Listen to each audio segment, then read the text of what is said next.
Congratulations! You have a confirmed candidate of choice from the call committee.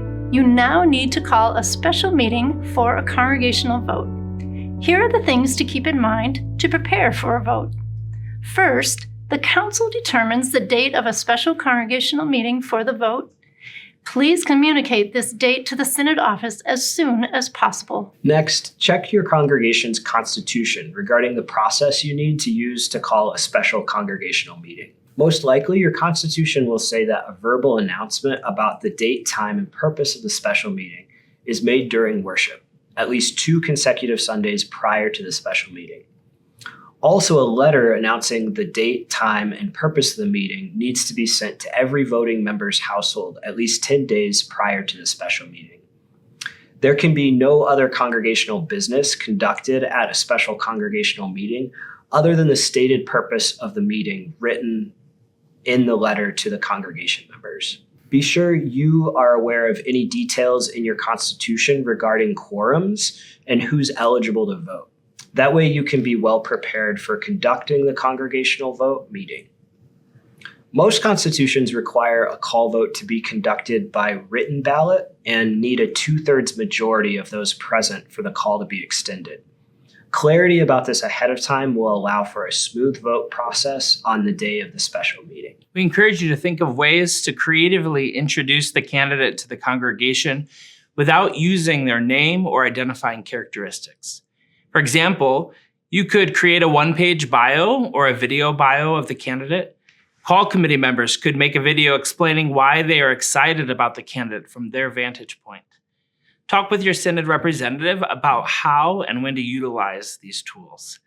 To help keep the confidentiality of the candidate of choice, please do not put the name of the candidate of choice on any social media or in digital newsletters or websites until after the vote and the candidate says they are ready for their name to be public.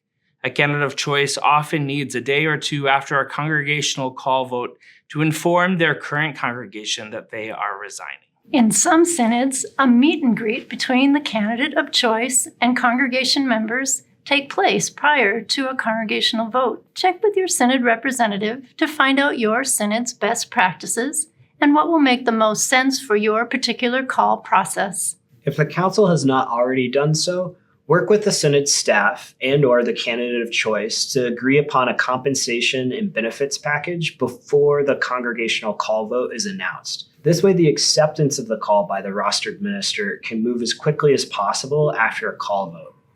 Talk with your synod staff about how they would like to assist in this process. Here are the things to keep in mind on the day of the vote. As you prepare for the meeting, have a way for voting members to sign in, so you have an official record of who was present for the vote. If you are doing a hybrid meeting and allowing for online voting, make sure you have a way to record who is digitally present as well.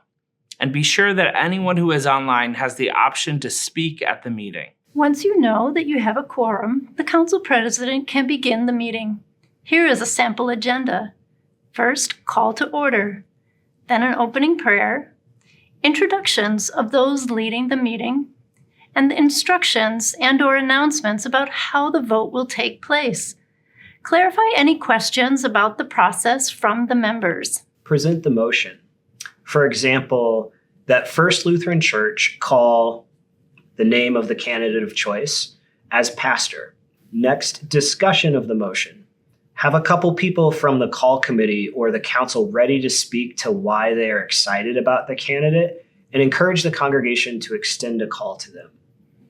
When possible, prepare a curated summary of the discernment work that has been done that helps build confidence in the recommended candidate. Next, vote. When there is no more discussion, pass out the paper ballots to the voting members. If voting online is allowed, have it clear how the online votes are going to be gathered, keeping as much privacy as possible about how someone voted. However you do this, just be sure your process is clear to everyone so they can ask questions if they have any. Next, ask members not to vote until everyone has a ballot and a prayer can be shared. Then ask the members to vote. Once people are done voting, formally close the voting. Have a group of people identified ahead of time who will be gathering the votes and counting them. That group counts the votes immediately so that the results can be shared with the voting members before the close of the meeting.